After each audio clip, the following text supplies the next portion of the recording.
très différente. C'est à propos de mon saloon. Parce qu'actuellement, mon saloon est sans dessus-dessous. Tous les habitants du dessous voudraient habiter au-dessus. Tout ça parce que celui qui est au-dessus, et elle est racontée par en dessous, que l'air qu'on respire à l'étage au-dessus était meilleur que celui qu'on respirait à l'étage en dessous. Alors du coup, ceux qui sont en dessous ont tendance à envier celui qui est au-dessus et à mépriser celui qui est en dessous. Moi, je suis au-dessus de tout ça. S'il méprise celui qui est en dessous, c'est pas parce qu'il est en dessous, c'est parce qu'il convoite l'appartement qui est au-dessus, le mien. Remarquez, moi je lui céderais bien mon appartement à celui du dessous, à condition d'obtenir celui du dessus. Mais je ne compte pas trop dessus.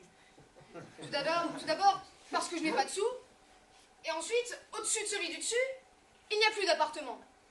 Alors, celui du dessous, qui monte au-dessus, obligerait celui du dessus à redescendre en dessous. Or, je sais que celui qui est au-dessus n'y tient pas.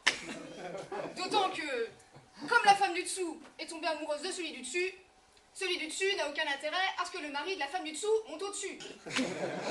Alors là-dessus, quelqu'un est-il allé raconter à celui du dessous qu'il avait vu sa femme, bras dessus, bras dessous, avec celui du dessus?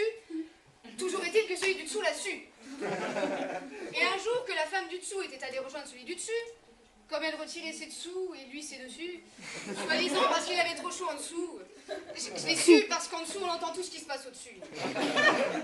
Bref, celui du dessous leur est tombé dessus.